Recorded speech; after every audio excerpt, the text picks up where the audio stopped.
Hello, my name is Kai, and welcome to the Theoretical YouTube channel, where I am sick and dying, but if you thought that was going to stop me from making my annual holiday video, then you are sorely mistaken. Well, at least it hasn't stopped me until this point. Who knows, I might keel over and die 5 minutes into filming. Anyway, I said it before, but hello, I'm Kai, the co-writer on this YouTube channel. You're probably more used to seeing Lauren because she actually has the motivation to write, film, and edit videos, whereas I replaced all of my motivation with excuses. But I've never gone a full year without making a video, pretty much exclusively because of these, my annual holiday video. I need more holiday decorations.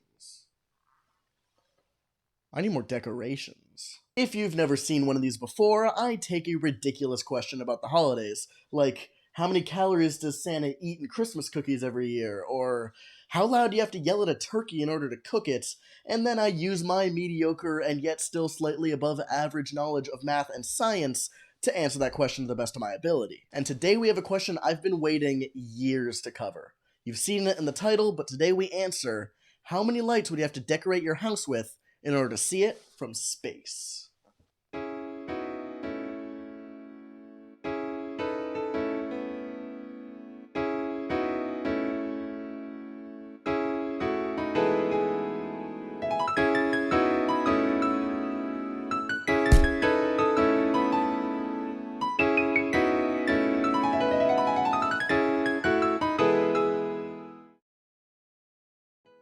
Alright, the first thing we need to solve this problem is to know how much light is coming out of our light bulbs, and for that, we need to decide on what kind of Christmas lights we're using. And it turns out Christmas light style naming is actually a very well-established convention, which would make it easy to navigate, except that all of the names are like C7 bulbs, C9 bulbs, T5 bulbs, and that just gets confusing after a while. Eventually, I ended up landing on T5 bulbs. Those are the small ones that go great on Christmas trees, but not the really tiny fairy lights. This way we can fit a lot of them in a small area, but they're not so small that they just don't have the power that we need. Additionally, we're going to be using incandescent bulbs because they're cheaper than LEDs. Now, there are two main ways I can think of for how to find the amount of light emitted from the bulbs, and how fast that light drops off when viewed from further and further distances. The first method involves measuring the amount of luminous flux emitted from one of these bulbs, measured in lumens, and then finding the intensity of that bulb at a certain distance by dividing the number of lumens by 1 steradian.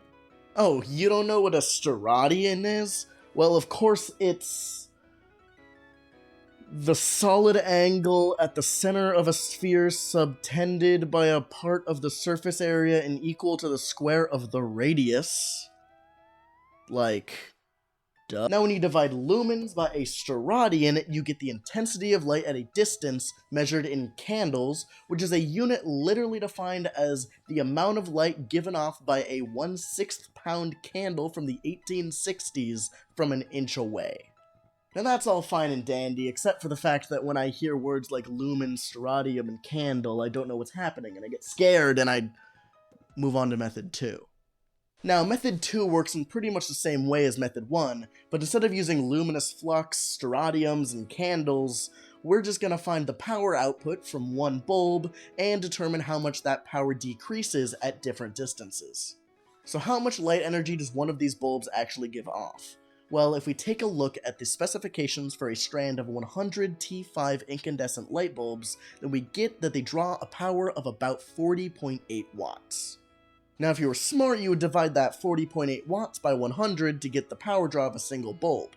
But if you're me, you would use that wattage to find the current using a line voltage in America of 120 volts. Using that current, find the resistance to a single bulb, and then multiply that resistance by the square of the current to get the power draw of a single bulb as 1/100th that of the entire line. So, yeah, it's about 0.408 watts or 408 milliwatts. But is all of that energy converted into light? No, it's not even close. Incandescent light bulbs are some of the least efficient out there, wasting almost 98% of the energy put in as heat, which means out of the 408 milliwatts we're putting into one of these bulbs, only about 8.16 are going to make it out as real visible light. So how far away would we be able to see a single bulb emitting 8.16 milliwatts of light?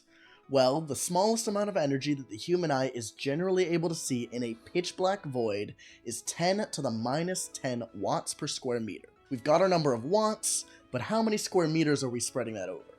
Well, that's all dependent on distance, and light follows something called an inverse square law, which says that the intensity of light from a point source decreases at a rate proportional to the inverse of the square of the distance to that point source. That sounded complicated. It's easy to understand.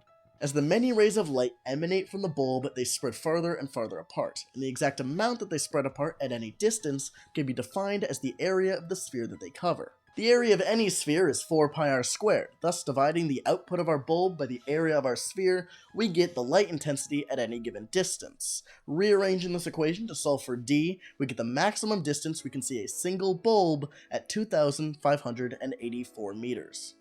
This sounds like a lot. I mean, being able to see a single Christmas light from over 2 kilometers away sounds a bit far-fetched. But what you have to remember is that this is the minimum amount of light that just has to hit your eye in a completely black void just for you to register that something is there. At this rate, less than 300,000 photons are hitting your eye every second. It's honestly amazing humans are able to perceive such little information.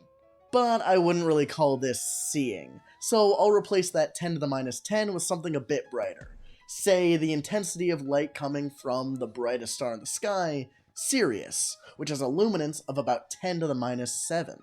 Replacing that in the equation shows that the furthest distance you could comfortably see a single Christmas light would be about 80 meters. Much more reasonable. But that's not the question we set out to answer. I want to know how many of these Christmas lights I have to put on my house in order to see it from space. Adding in a variable n to represent the number of lights, and then rearranging this equation a bit more, we can solve for that exact value. And so, without further ado, here are the number of lights you would need on your house to see from various distances into space. From an airplane at about 10,000 meters, you only need about 15,400 lights. This one's actually pretty reasonable. None of the rest will be. From the Kármán line, the technical boundary between Earth and space, at 100,000 meters, you'd need 1.54 million lights. From the height that William Shatner flew to in 2021, at 106,213 meters, you'd need 1.74 million lights. Now we make a massive jump up to the International Space Station at 400,000 meters, you'd need 24.6 million lights. Now let's just get ridiculous. To see your house from the moon, which is 384 million meters away, you'd need 22.7 trillion Christmas lights on display. From the sun, ignoring the massive amounts of light pollution and death you may be experiencing, at 150 billion meters away, 3.4 quintillion lights. And finally, just in case you needed a way to spot your house from the next closest star in the galaxy, Proxima Centauri, at 39 quadrillion meters away, you'd only need 243 octillion lights on your house. And that's 40,000 times the surface area of the sun in millimeters, so good luck managing your cables. And that's all I got today. This really was a shorter video. I could have gone a bit more into luminance and flux and all that, but the candles. You know, I actually kind of lied. Strontians aren't that hard to explain. They're basically just a radian, but anyway, like this video if you did, and subscribe if you want more content in the future like it. Our content actually isn't usually like this, because I don't make videos quite as often as Lauren. She makes good videos with thought or whatever. Yeah, no, I just do math. Leave a comment, please, if you have any ideas for future holiday-themed videos. I've done like 5 of these, and I'm starting to run out of really good ideas. So if you don't want to hear me talk about antlers or something in the future, then leave a comment on something cool you'd like me to calculate.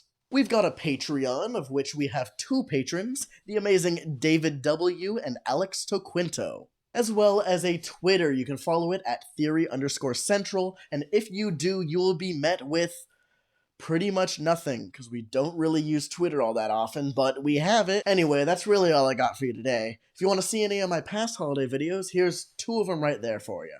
But till next time, thanks for watching, and we'll see you later.